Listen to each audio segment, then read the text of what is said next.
Hi friends, ഞാനിന്ന് പറയാൻ പോകുന്നത് MSW കൗൺസിലിംഗ് ജേർണലിനെ കുറിച്ചാണ്. ഇത് ഫസ്റ്റ് ഇയർ MSW കൗൺസിലിംഗ് ആണ്, MSW L046. അപ്പോൾ ഇത് എങ്ങനെ നമുക്ക് എഴുതാം എന്നാണ്. ഇതിലൊന്നും എഴുതിയിട്ടില്ല. ഇതെങ്ങനെയാണ് പേജ് ഡിവൈഡ് ചെയ്യേണ്ടത്, എങ്ങനെയാണ് എഴുതേണ്ടത് എന്നൊക്കെയാണ് പറയാൻ പോകുന്നത്. ജനറൽക്കാരെ അപേക്ഷിച്ച് കൗൺസിലിംഗുകാർക്ക് പേജ് ഡിവൈഡ് ഒന്നും ചെയ്തിട്ടില്ല. അവർ തന്നെ വേണം ഡിവൈഡ് ചെയ്യാം. ഫസ്റ്റ് ഇയർ വലിയ പ്രശ്നമില്ലാതെ നമുക്ക് ഡിവൈഡ് ചെയ്യാം. അതെങ്ങനെയാണെന്നാണ് പറയുന്നത്. ഇത് ഫസ്റ്റ് MSW കൗൺസിലിംഗ്. ഇത് സ്പൈറൽ ഏൽപ്പിച്ചതാണ്. കാരണം അവർ ഓപ്റ്റ് ചെയ്തത് ഹാർഡ് കോപ്പി അല്ല, സോഫ്റ്റ് കോപ്പി ആയിരുന്നു. അതുകൊണ്ട് തന്നെ അവർക്ക് ജേർണൽ കിട്ടിയില്ല. അപ്പോൾ നമ്മൾ അത് പ്രിൻ്റ് എടുത്ത് സ്പൈറൽ ഏൽപ്പിക്കുകയാണ് ചെയ്തത്. ഇനി അടുത്തത് ഇതിൻ്റെ ഫസ്റ്റ് നിങ്ങൾ ഫില്ല് ചെയ്യേണ്ടത് ഫേസ് ഷീറ്റാണ്. ഇതിൽ enrol number, address of the study centre and code, regional centre. നിങ്ങൾക്ക് അറിയില്ലെങ്കിൽ നിങ്ങളുടെ മെയിൽ വന്നിട്ടുണ്ടാവും. നിങ്ങൾ മെയിൽ ID കൊടുത്ത മെയിലിലേക്ക് നിങ്ങൾക്ക് മെയിൽ വന്നിട്ടുണ്ടാവും. അതൊന്ന് ചെക്ക് ചെയ്യുക, എന്നിട്ട് അത് ഫില്ല് ചെയ്ത് കൊടുക്കുക. ഓക്കെ, നെക്സ്റ്റ് പറയാൻ പോകുന്നത്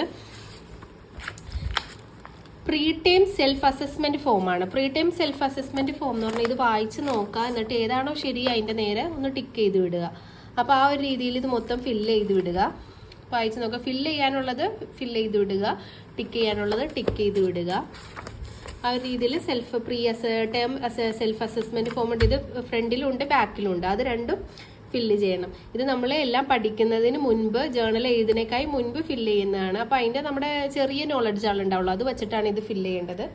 ഇനി മറ്റേ ഇതിലേക്ക് വരാണെങ്കിൽ ലാസ്റ്റൊക്കെ ആകുമ്പോൾ നമുക്ക് എല്ലാം അറിയായിരിക്കും. ആ ഒരു സമയത്ത് ഫില്ല് ചെയ്യേണ്ടതാണ്. അപ്പോൾ ഫസ്റ്റ് നമ്മൾ പറയാൻ പോകുന്നത്, അപ്പോൾ ഇതൊക്കെ ഫില്ല് ചെയ്ത് കഴിഞ്ഞിട്ട് ഫസ്റ്റ് നിങ്ങൾക്ക് എഴുതാനുള്ളത് ഇൻഡക്ഷൻ മീറ്റിംഗ് റിപ്പോർട്ടാണ്. ഇൻഡക്ഷൻ മീറ്റിംഗ് റിപ്പോർട്ടിന് ഏകദേശം 3 പേജാണുള്ളത്. ഈ 3 പേജ് നിങ്ങൾക്ക് എഴുതണം. അപ്പോൾ ഏത് രീതിയിലാണ് എഴുതേണ്ടതെന്ന് പറഞ്ഞുതരാം. ഇൻഡക്ഷൻ മീറ്റിംഗ് ഇത് ഞാൻ ഫില്ല് ചെയ്തിട്ടില്ല, പേജ് ഡിവൈഡ് ചെയ്തിട്ടുള്ളൂ. അപ്പോൾ ഇനി എങ്ങനെ എഴുതിയേക്കുന്നതെന്ന് കാട്ടിത്തരാവേ. ഇതാണ് ഇൻഡക്ഷൻ മീറ്റിംഗ്. ആദ്യം തന്നെ ഡേറ്റ് നിങ്ങളുടെ ഇൻഡക്ഷൻ മീറ്റിങ്ങിൻ്റെ ഡേറ്റ് നിങ്ങൾക്ക് മെയിൽ വന്ന് കാണും. അത് ചെക്ക് ചെയ്തിട്ട് എഴുതുക. പിന്നെ ടൈം, ഏത് ടൈമിലാണ് ആരാണോ നിങ്ങൾക്ക് ഇൻഡക്ഷൻ മീറ്റിംഗ് എടുത്തത് അത്, പിന്നെ ആ നടത്തിയ സമയത്തുള്ള സംഭവങ്ങളൊക്കെ ഇതുപോലെ ഒരു 3 പേജിൽ എഴുതി കൊടുക്കണം. 3 പേജിലാണ് എഴുതേണ്ടത്. അപ്പോൾ ഇൻഡക്ഷൻ മീറ്റിംഗ് റിപ്പോർട്ട് ഇവിടെ എഴുതുക. ഒരു 3 പേജ് ഉണ്ടാവും. 3 പേജ് ഇൻഡക്ഷൻ മീറ്റിംഗ് എഴുതാനുള്ളതാണ്. അതിനുശേഷം എഴുതേണ്ടത് ഓറിയൻറ്റേഷൻ വിസിറ്റ് ആണ്. ഓറിയൻറ്റേഷൻ വിസിറ്റ് എന്താണെന്ന് മിക്കവർക്കും ഡൗട്ട് ഉണ്ടാവാം. ഞാൻ നേരത്തെ ഇട്ട വീഡിയോസിലൊക്കെ ഓറിയൻറ്റേഷൻ വിസിറ്റിൻ്റെ റിപ്പോർട്ടുകൾ ഇട്ടിട്ടുണ്ട്. അപ്പോൾ അതൊന്ന് ചെക്ക് ചെയ്യുക.